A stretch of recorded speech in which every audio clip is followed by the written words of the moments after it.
بسم الله الرحمن الرحيم وإذ قال إبراهيم رب أرني كيف تحيي الموتى قال أولم تؤمن قال بلى ولكن ليطمئن قلبي قال فخذ أربعة من الطير فصرهن إليك ثم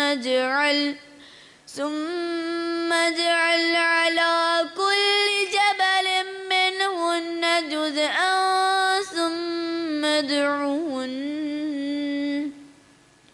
ثم ادعهن يأتينك سعيا واعلم أن الله عزيز حكيم مثل الذين ينفقون أموالهم في سبيل الله كمثل حبة أنبتت 7 سنابل في كل سنبلة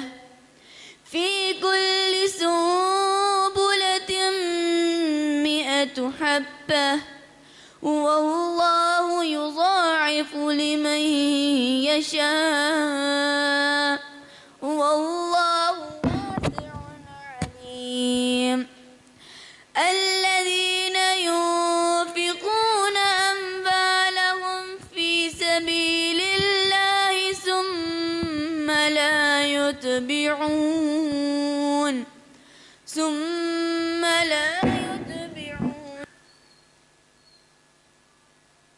منه ولا أذى لهم أجرهم عند ربهم ولا خوف عليهم ولا هم يحزنون قول معروف ومغفرة خير من صدقة يتبعها أذى والله غني حليم صدق الله العلي العظيم.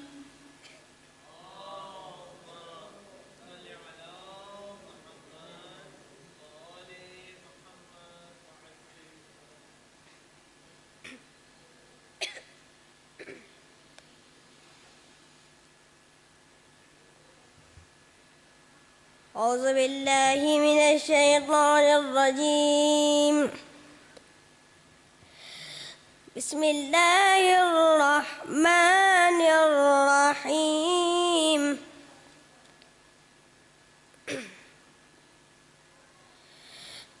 لو أنزلنا هذا القرآن على جبل لرأيته خاشعا متصدعا من خشية الله وتلك الأمثال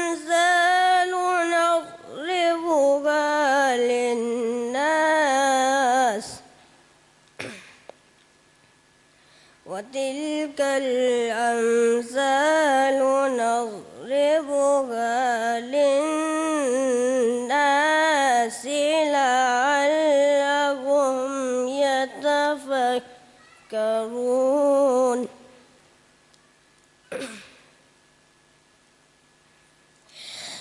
هو الله الذي لا إله إلا هو عالم الغيب والشهادة هو الرحمن الرحيم هو الله الذي لا إله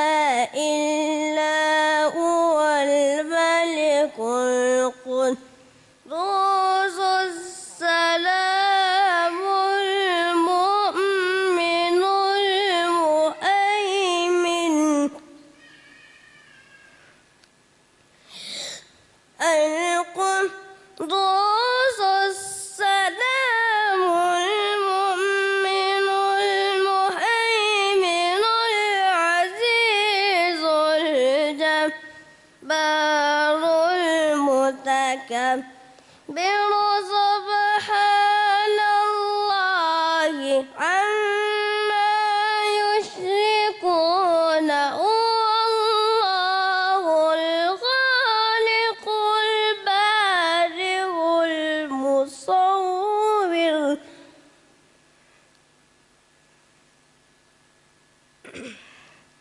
له الأسماء الحسنى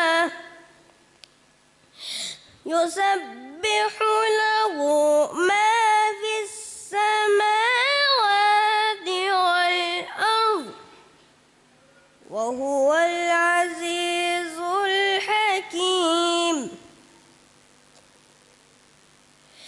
بسم الله الرحمن الرحيم. بسم الله الرحمن الرحيم.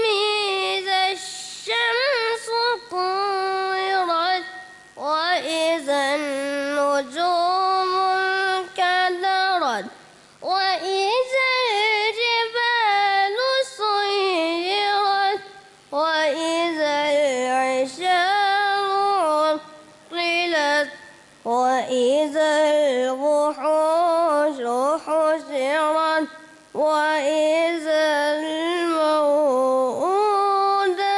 سئلت بأي ذنب قتلت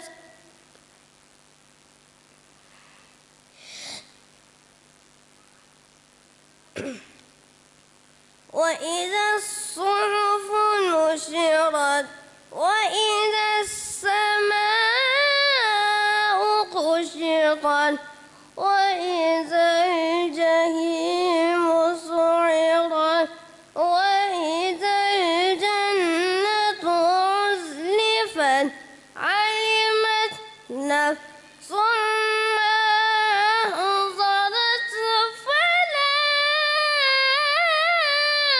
أقسم بالخنس.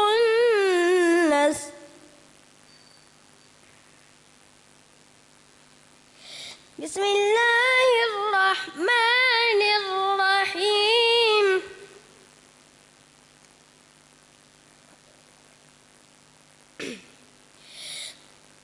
لا أقسم بهذا البلد وأنت حل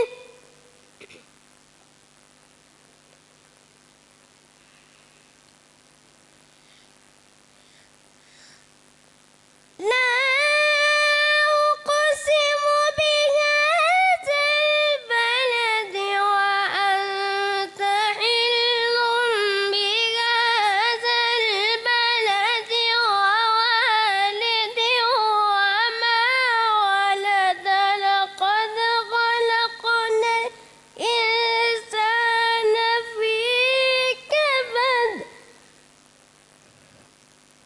أيحسب أن لن يقدر عليه أحد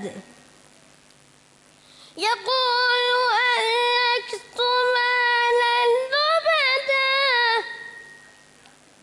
أيحسب أن لم يره أحد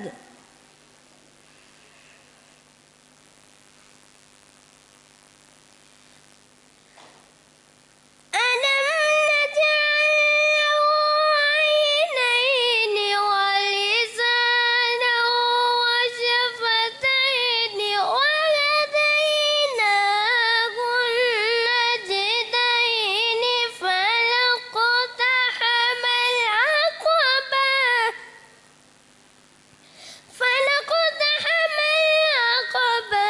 وما أدراك ما العقبة. بسم الله الرحمن الرحيم. والشمس وضحاها والقمر إذا تلاها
لا حول ولا قوة إلا بالله العلي العظيم حسبنا الله ونعم الوكيل نعم المولى ونعم النصير بسم الله الرحمن الرحيم الحمد لله رب العالمين بارئ الخلائق أجمعين وهو أرحم الراحمين في موضع العفو والرحمة وأشد المعاقبين في الشدة والنقمة ثم الصلاة والسلام والتحية والإكرام على رسوله البشير النذير السراج المنير مولانا ومولى الثقلين جد الحسنين أبي القاسم محمد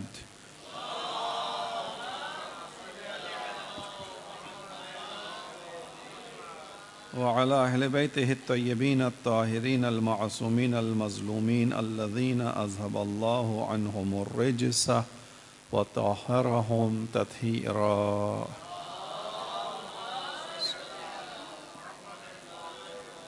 لا سيما قرة عين الرسول الزهراء البتول ومولانا صاحب العصر والزمان أما بعد قال الله الحكيم في كتابه الكريم بسم الله الرحمن الرحيم ولقد أرسلنا نوحا إلى قومه إني لكم نذير مبين درود بھیجیے محمد والے محمد پر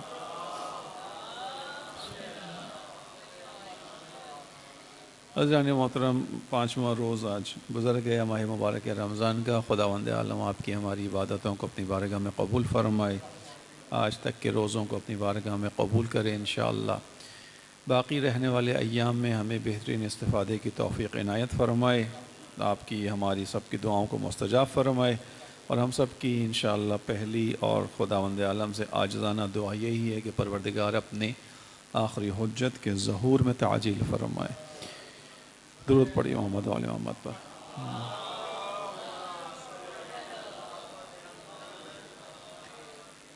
24 آیات تک ہم نے سورہ ہود کی جو سورہ ہے اس کے مطالب کو آپ کے سامنے بیان کیا آپ نے اس کو سماعت فرمایا آج سے جو ہے وہ آیت نمبر 25 کو لے کے چلیں گے اب جو آیات شروع ہو رہی ہیں آیت 25 سے لے کر اور آیات 49 تک ان 24 آیات میں خداوند عالم حضرت نوح کے بارے میں بیان کرے گا اور حضرت نوح کے تذکرے کے بعد پھر حضرت ہود کا تذکرہ آئے گا جو قوم عاد کی طرف بھیجے گئے تھے پھر اگلی قوم سمود ہے اس میں حضرت صالح آئے تھے ان کا تذکرہ ہے اس کے بعد حضرت ابراہیم کا تذکرہ ہے حضرت شعیب کا تذکرہ اور حضرت موسیٰ تک کا تذکرہ سورہ ہود کی آیات میں اب آگے آئے گا یہ بتانے کا مقصد یہ تھا کہ جیسے آپ کے سامنے پہلے بیان ہوا کہ سورہ ہود مکی صورت ہے اور مکی صورت کے اندر رسول اللہ مشرکین اور کافرین سے نبرد آزما ہیں مشرکین کو دعوت دے رہے ہیں توحید کی دعوت دے رہے ہیں جو ہم نے اس آیت کے اندر شروع میں پہلی اس میں پڑھا تھا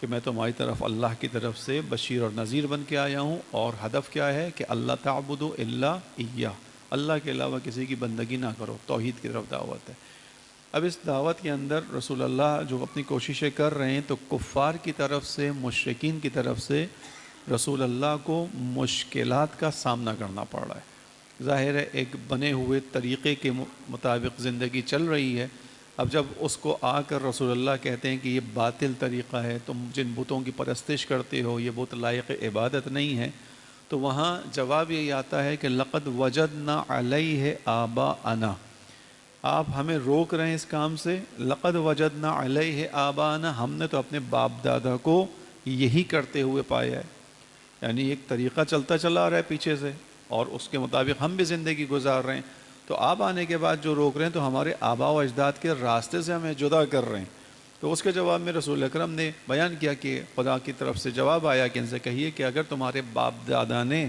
اپنی عقل استعمال نہیں کی تو کیا تم بھی نہیں کرو گے یعنی بت پرستی شرک تمہارے باپ دادا کے زمانے میں بھی شرک تھا عقل کے خلاف تھا اب اگر انہوں نے اپنی عقل استعمال نہیں کی اپنے ہاتھ سے بنے ہوئے بتوں کو سجدہ کیا تو کیا ضروری ہے تم بھی اسے بے عقلی کے راستے پہ چلو تم عقل استعمال کر لو تم سوچو جو دلیل میرا نبی تم کو دے رہا ہے اس دلیل کے بارے میں سوچو دلیل کیا ہے جس کو تم نے اپنے ہاتھوں سے بنایا وہ تمہارا محتاج ہے وہ اپنی بناوٹ میں تمہارا محتاج ہے تو جو بننے میں تمہارا محتاج ہو بننے کے بعد تمہارا رازق مالک خالق کیسے ہو سکتا ہے وہ کیسے تمہیں کچھ نفع پہنچا سکتا ہے جبکہ وہ خود اپنے نفع و نقصان کا مالک نہیں ہے. جتنا تم بناؤ گے اتنا بنے گا. ٹھیک. لہٰذا اب جو آیت ہیں یہ سورہ ہود کے اندر ہے، رسول اللہ اپنی تبلیغ کر رہے ہیں، مشرکوں کی طرف سے، کافروں کی طرف سے رکاوٹ ہے، ڈھٹائی ہے، اپنی بات پر اڑے ہوئے ہیں.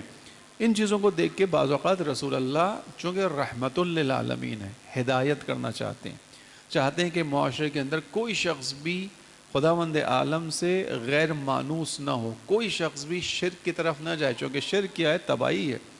رحمت للعالمین چاہتے ہیں کسی طرح معاشرے کی ہدایت کر دیں. خداوند عالم نے رسول اللہ کے لیے قرآن کریم میں ان قصوں کو رکھا. دو مفسرین نے اس کی وجوہات بیان کی. ایک خود رسول اللہ کی تسلی کے لیے بھی یہ بہت ساری چیزیں قرآن کریم میں، اور اسی تسلی کے اندر گزشتہ قوموں کا تذکرہ بھی ہے جو رسول اللہ کے ساتھ افراد ہیں، ان کے لیے بھی اس کے اندر ایک پیغام ہے. گزشتہ انبیاء نے کیسی محنتیں کیں، گزشتہ انبیاء نے کیا کوششیں کیں، گزشتہ انبیاءوں کا انکار کرنے والوں کا کیا ہوا، گزشتہ انبیاءوں کا ساتھ دینے والوں کا کیا ہوا. یہ پیغام تھا کلی طور پر ان میں آیا. لہٰذا خداوند عالم نے معمولاً جو مکی صورتیں ہیں اس کے اندر انبیاء کا تذکرہ، جو گزشتہ انبیاء ان کا تذکرہ کیا. ایک دوسری وجہ اس کی بیان کی گئی کہ گزشتہ انبیاء کا تذکرہ متواتر جو ہو رہا ہے اس کی وجہ یہ ہے کہ نبوت ایک سلسلہ ہے، حضرت آدم سے شروع ہوا ہے، اور یہ پیغام ہے اس وقت کے لوگوں کے لیے بھی کہ دیکھو اگر تمہیں آ کر ہمارا بندہ محمد صلی اللہ علیہ وآلہ وسلم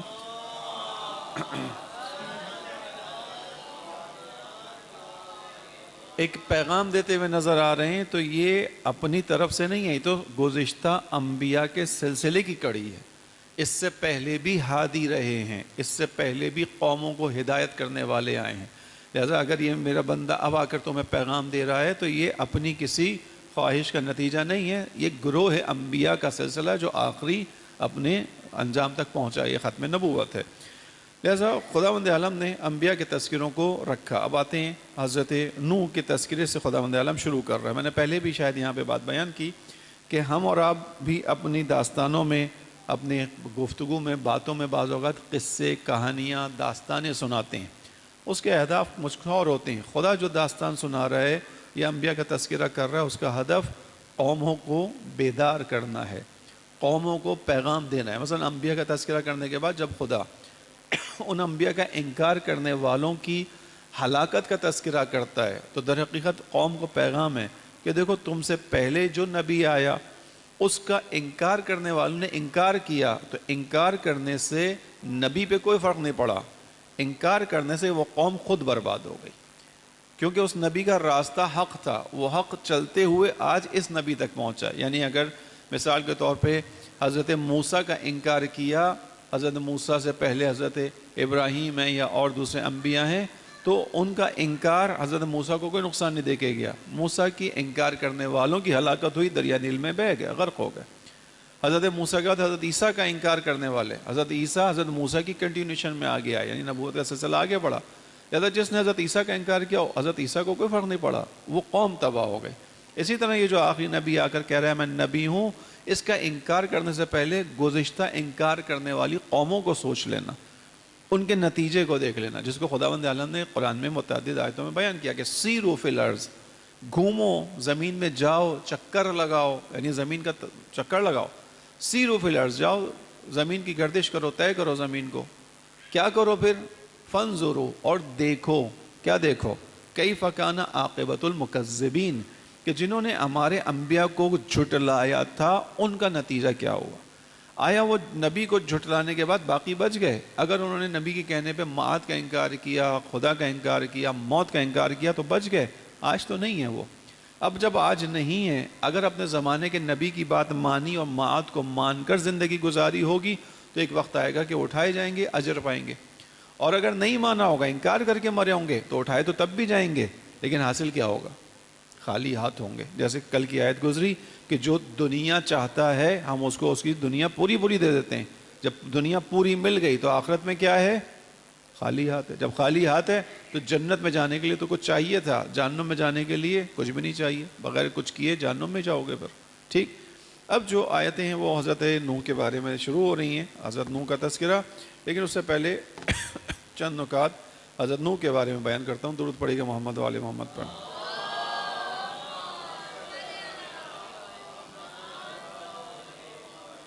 یہ نکات آ گئے محسن قراتی کی تفسیر صاحب کے سامنے بیان کر رہا ہوں. انہوں نے بیان کیا کہ دیکھیں حضرت نوح کا تذکرہ قرآن کریم میں 40 مرتبہ آیا ہے. خوب غور سے سنیے گا, اس نقطے کے اندر ایک پیغام ہے.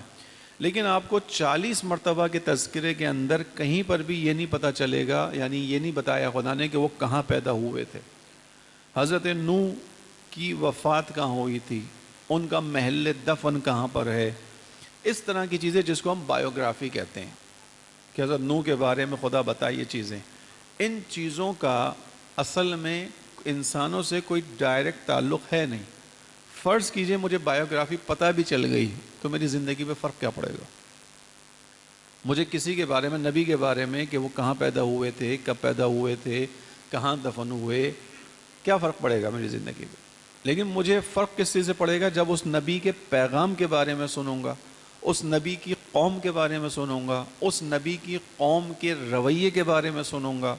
اگر اس نبی کی قوم کا رویہ نبی کو ماننا تھا اور ماننے کے نتیجے میں جو عزت خدا نے دی اس کے بارے میں سنوں گا. مثلا حضرت موسیٰ کی قوم کے بارے میں سنوں گا کہ موسیٰ کی قوم نے حضرت موسیٰ کا ساتھ دیا, یعنی پیغام حق کو سنا, پیغام حق کو سننے کے بعد پیچھے چلے. اب پیچھے جو چلے تو اس کے نتیجے میں دیکھوں گا کہ خدا نبی کے پیچھے چلنے والوں کو نجات دیتا ہے. نجات دینے کے لیے دریا میں 2 حصے بھی کرنے پڑتے ہیں, خدا کر دیتا ہے. اس میں میرے لیے پیغام آ جائے گا. اس کا مطلب ہے کہ حق کی پیروی نجات کا ذریعہ بنے گی. ٹھیک ہے. آقا محسن قرائتی کہتے ہیں 40 مرتبہ حضرت نوح کا تذکرہ قرآن میں, لیکن بایوگرافی نہیں خدا دے رہا. جو چیز بتانی ہے ان کی قوم کے ساتھ ان کا جو رویہ رہا یا جو قوم کا رویہ ان کے ساتھ رہا وہ بتا رہا ہے کہ جب انہوں نے تبلیغ کی 950 سال تبلیغ کی تو 950 سال میں قوم کا رویہ کیا تھا اور اس کا انجام کیا ہوا, ان چیزوں پہ توجہ ہے. کہنے کا مقصد کیا ہے کہ بعض دفعہ ہم لوگ لا حاصل گفتگو کے اوپر اپنا وقت برباد کر دیتے ہیں. بہت سی ایسی باتیں کہ جن کے جاننے سے یا نہ جاننے سے ہمیں کوئی فرق نہیں پڑتا, کوئی فرق نہیں پڑتا. ہم ان کے اندر اپنی وقت کو, زندگی کو برباد کرتے ہیں. لہذا کوشش کیا کریں, جیسے خدا نے قرآن کریم میں رکھا, قرآن کریم کتاب ہدایت ہے. قرآن کریم خداوند عالم کی جانب نازل ہوئی ہے. اس کتاب ہدایت میں خدا اصول دے رہا ہے کہ دیکھو اتنا پڑھنے کی کوشش کرو, اتنا جاننے کی کوشش کرو جس سے تمہیں کوئی فائدہ حاصل ہو. اسی لیے وہ دعا کا ٹکڑا آپ پڑھتے ہیں, اللہم انی اعوذ بک من علم لا ینفع. خدایا میں اس علم سے پناہ مانگتا ہوں جس کا کوئی فائدہ نہ ہو. مجھے یاد ہے میں نے یہ مثال پچھلی دفعہ بھی دی تھی یا پچھلے سے پچھلے سال دی تھی. مثلا ابھی اس مسجد کے اندر, اس ہال کے اندر کتنے پنکھے لگے ہوئے, اور پنکھوں کی ایک تعداد ہے. پنکھوں کی تعداد کا جاننا معلومات ہیں, غور کیجئے گا, معلومات ہے, علم نہیں ہے. اگر مجھے پتہ چل رہا ہے کہ اس مسجد کے اس ہال کے اندر کتنے پنکھے لگے ہیں تو میری صحت پہ فرق کیا پڑے گا. اور اگر مجھے پتہ نہ چلے کہ کتنے پنکھے لگے ہیں اس مسجد کے اندر, اس ہال کے اندر, تو مجھے کیا نقصان ہوگا بتائیے. معلومات سے کوئی فائدہ ہوا, کوئی گروتھ ہوئی میری اس معلومات سے, آگے بڑھا, میرے نفس پہ کوئی فرق پڑا, میری زندگی میں کوئی فرق پڑا؟ نہیں. اگر نہیں پتا تو کوئی نقصان ہو گیا؟ نہیں, کچھ بھی نہیں ہوا. نہ اس معلومات سے مجھے فائدہ ہو رہا ہے, نہ اس کے معلومات نہ ہونے سے مجھے نقصان ہو رہا ہے. تو بہت ساری ہماری زندگی کا وقت اکثر ایسی بحثوں میں نکل جاتا ہے. ہم بیٹھتے ہیں, جمع ہوتے ہیں, چائے پہ بیٹھ جاتے ہیں, راتوں کو بیٹھ جاتے ہیں, مختلف ہوٹلوں پہ بیٹھ جاتے ہیں. جوان دوستوں سے کہہ رہا ہوں ہوٹلوں پہ بیٹھنا زیادہ اچھا نہیں ہے, ہے نا. آپس میں بیٹھنا ہے, گھر پہ بیٹھ جائیں, گھر پہ بیٹھیں, آپس میں دوست طے کر لیں, آج تمہارے بیٹھوں گا, کل دوسرے کے گھر پہ, کل پرسوں دوسرے کے گھر پہ بیٹھیں. ماں باپ کے سامنے بھی ہوں گے, کم سے کم سالم چیز بھی کھانے پینے کو مل جائے گی. وہاں معلوم نہیں کون سے کپ میں چائے پی رہے ہیں, آپ سے پہلے کون سا انسان, کیسا انسان اس کپ میں چائے پی کے چلا گیا. اثر آئے گا, پتہ نہیں ہوگا آپ کو, اثر آئے گا. اثر سے نہیں بچا سکتے اپنے آپ کو. اس کے علاوہ بہرحال یہ گیدرنگز بہت اچھی نہیں ہے, اس کو توجہ دیجیے گا. لہٰذا بہت ساری معلومات ایسی ہیں کہ جن کا نہ جاننا اور جاننا کوئی فرق نہیں پڑتا. خداوند عالم کا طریقہ یہی, جو اصل مقصد ہے وہ بیان کر رہا ہے کہ نوح نے جو تبلیغ کی, جو دعوت دی, اس کا کیا نتیجہ ہوا, کتنے لوگ ایمان لے کر آئے, اور جب جو ایمان لے کر نہیں آئے تو ان کا انجام کیا ہوا. ایک بات. دوسری بات, حضرت نوح کا تذکرہ 6 سوروں کے اندر ہے. ان میں سے سب سے زیادہ تفصیل کے ساتھ جو تذکرہ ہے وہ اسی سورہ ہود کے اندر ہے. حضرت نوح اولو العزم انبیاء میں سے 5 انبیاء کو کہا گیا اولو العزم. اولو العزم یعنی صاحب ارادہ, یعنی بہت ہی زیادہ طاقتور، بہت ہی زیادہ عزم و ارادے کے مالک. ہر نبی عزم اور ارادے کا مالک تھا. اولو العزم ان کے کاموں کی بنیاد پہ انہیں کہا جاتا ہے. ان کے جو کام تھے، ان کی جو محنت تھی، آپ کو خود دیکھنا ہوگا کہ 950 سال کی تبلیغ ہے ایک نبی کی. 950 سال، 950 سال ایک نبی تبلیغ کر رہا ہے اور تھک نہیں رہا. اور اس 950 سال کی تبلیغ کے نتیجے میں چند لوگ فقط مسلمان ہو رہے ہیں، یعنی اسلام لے کر آ رہے ہیں، ان کے ہاتھوں پر اسلام کو قبول کر رہے ہیں. اس کے باوجود وہ نبی تھکاوٹ کا شکار نہیں ہو رہا، یعنی صاحب ارادہ ہے، اللہ کی خاطر آگے بڑھ رہا ہے. اس کو اللہ کی خاطر آگے بڑھنے میں کوئی چیز پیچھے نہیں لے کر جا رہی.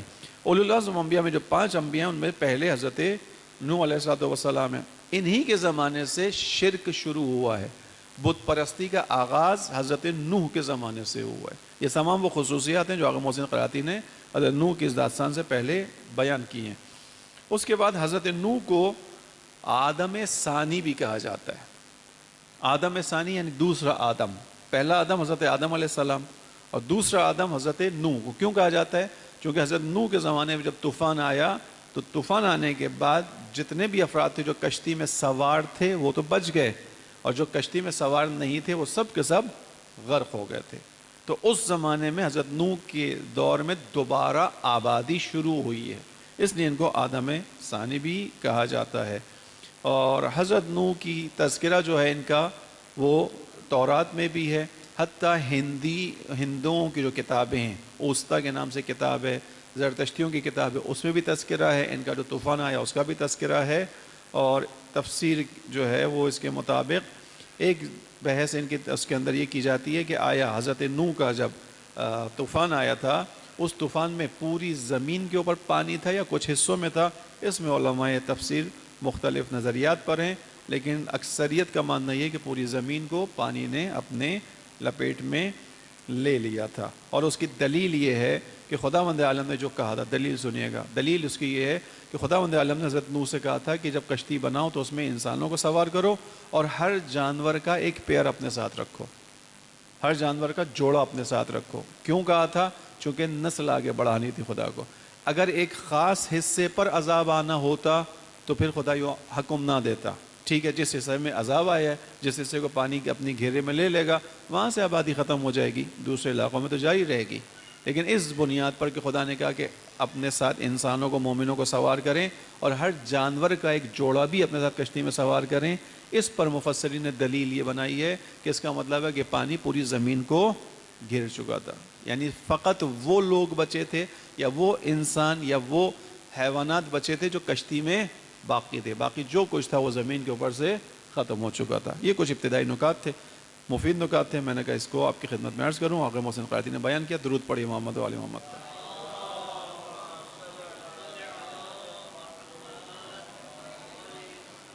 آیت نمبر 25 بیان فرماتی ہے کہ حضرت بے شک ہم نے نوح کو اس کی قوم کی جانب بھیجا اور نوح نے اپنی قوم سے آ کر کہا انی لکم نذیر مبین، بے شک میں تمہاری طرف تمہارے لیے خدا کی جانب سے ڈرانے والا، انذار دینے والا، روشنی کے ساتھ آیا ہوں.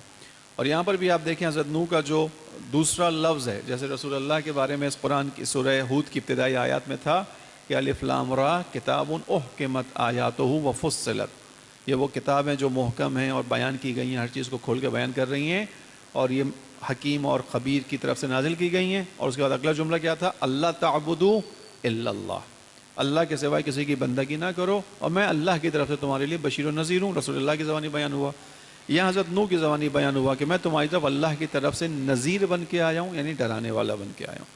اور پیغام کیا لایا ہوں؟ اللہ تعبدوا الا اللہ. اور پیغام میرا یہی ہے کہ اللہ کے علاوہ کسی کی بندگی نہیں کرو، یعنی وہی توحید. انی اخاف علیکم عذاب یوم علیم. اور اگر تم اللہ کے علاوہ کسی اور کی بندگی کرو گے تو مجھے خوف تمہاری نسبت یہ ہے کہ خدا کا دردناک عذاب تمہیں گھیرے میں لے لے گا. تمہارے عمل کا نتیجہ ہی تمہارا عذاب الہی میں گھر جانا ہوگا. اگر تم نے اللہ کے علاوہ کسی کی بندگی کی تو نتیجے میں تم جو ہے وہ عذاب کا شکار ہو جاؤ گے. اس والی آیت میں جو دوسری آیت تھی جہاں رسول اللہ نے بیان کیا تھا، وہاں عذاب کبیر کا لفظ تھا یا عذاب علیم کا لفظ ہے. دونوں میں ایک فرق بیان کیا.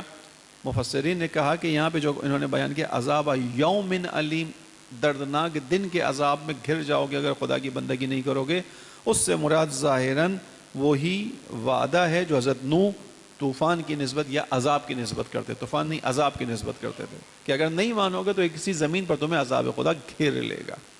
خوب، لہٰذا اس لیے ان کو کہا گیا کہ عذاب علیم، دردناک عذاب میں شکار ہو جاؤ گے۔ جب حضرت نوح نے اپنی تبلیغ شروع کی تو اب جو قوم تھی اس میں جو بڑے افراد تھے، بڑے افراد سے کیا مراد ہوتی ہے؟ معمولاً جو لفظ آیا ملأ کا لفظ آیا، فقال الملأ الذین، وہ لوگ جو قوم میں بڑے تھے، بڑے سے مراد جو قرآن میں ملأ کا لفظ آیا یعنی جو قوم کی رہنمائی کرنے والے افراد ہوتے ہیں۔ معمولاً رہنمائی کرنے والے افراد وہ ہوتے ہیں کہ جن کے ہاتھ میں وسائل ہوتے ہیں، یعنی قوم کے اسپوک پرسن بن جاتے ہیں۔ کس بنیاد پہ بنتے ہیں؟ وسائل کی بنیاد پہ بنتے ہیں۔ ان کے پاس وسائل ہیں، لہٰذا ان کا اٹھنا بیٹھنا بڑے لوگوں کے ساتھ ہے، لہٰذا وہ قوم کی ترجمانی کرتے ہیں۔ اگر صحیح لفظ کروں رہنما ہٹا کر ترجمان، بہت سے لوگ قوموں کے خود ساختہ ترجمان بن جاتے ہیں۔ کس بنیاد پہ بنتے ہیں؟ تعلقات ہیں۔ ہمارے یہاں بھی بہت سے لوگ قوم کے ترجمان بن کے چلے جاتے ہیں، اداروں میں جا کے گفتگو کرتے ہیں۔ کس بنیاد پہ بن گئے آپ قوم کے ترجمان؟ کیونکہ میرے پاس بڑی گاڑی ہے، میرا بڑا گھر ہے، میرے تعلقات ہیں، آئی جی سے بھی تعلق ہے، ڈی آئی جی سے بھی تعلق ہے، گورنر سے بھی تعلق ہے، لہٰذا میں قوم کا ترجمان بن گیا ہوں۔ خداوند عالم کہہ رہے ہیں کہ اس طرح کے افراد کہ جب حق کا پیغام آتا ہے تو یہی حق کے پیغام کے سامنے پھر رکاوٹ بن کے کھڑے ہوتے ہیں۔ کیوں کھڑے ہوتے ہیں؟ چونکہ جب حق کا پیغام آئے گا وہ اپنے اصولوں کے ساتھ چلے گا۔ حق کا پیغام رشتہ داریوں کو بھی نہیں دیکھتا۔ حق کے پیغام کے اندر حضرت نوح اپنے بیٹے کو بھی نہیں دیکھیں گے، اگر بیٹا بھی ان کی طرف نہیں ہوگا اسے بھی چھوڑنے پر پامور ہوں گے، اگر ان کی بیوی بھی، ان کی زوجہ بھی ان کے ساتھ حق کے معاملے میں ساتھ نہیں دے گی تو وہ بھی ڈوبنے والوں میں ہوگی۔ لہذا حق کا پیغام ہے یہی، جو قوم کے بڑے بن جاتے ہیں وہ اس لیے حق کا مقابلہ کرتے ہیں کہ حق کو ماننے کے نتیجے میں ان کی دکانداریاں ختم ہوتی ہیں، ان کی چودراہٹ ختم ہوتی ہے۔ حق اپنے میرٹ پر لوگوں کو لے کر آتا ہے۔ اس کی مثال اگر آپ کے سامنے دوں، حضرت شمعون کا زمانہ ہے، حضرت موسیٰ کے اوصیاء میں سے ایک وصی ہیں، سورہ بقرہ کی آخری آیتوں میں تذکرہ ہے، اور ان کے زمانے میں ظالم بادشاہ جس کا پہلے تذکرہ یہاں گزرا جالوت کے نام سے، جالوت نے زمین پر قبضہ کر لیا، لوگوں کو بے گھر کر دیا، سب کچھ کر دیا۔ قوم کے افراد آ گئے حضرت شمعون کے پاس کہ آپ کچھ کیجئے، اس سے نجات دلوائیے۔ انہوں نے کہا کہ دیکھو اگر ظالم سے مقابلہ کرنا ہے تو جان دینی پڑے گی، لڑنا پڑے گا، مقابلہ کرنا پڑے گا۔ تو ان لوگوں نے فوراً پلٹ کے کہا کہ ہم کریں گے ایسا کام، کیوں نہیں کریں گے، ہماری تو گھر بار چھن گیا، ختم ہو گیا سب کچھ۔ تو حضرت شمعون نے کہا میں خدا سے مشورہ لیتا ہوں کہ خدا کس کو تمہارے لیے رہنما بناتا ہے جو جا کر وہ ہے آگے کام کرے گا۔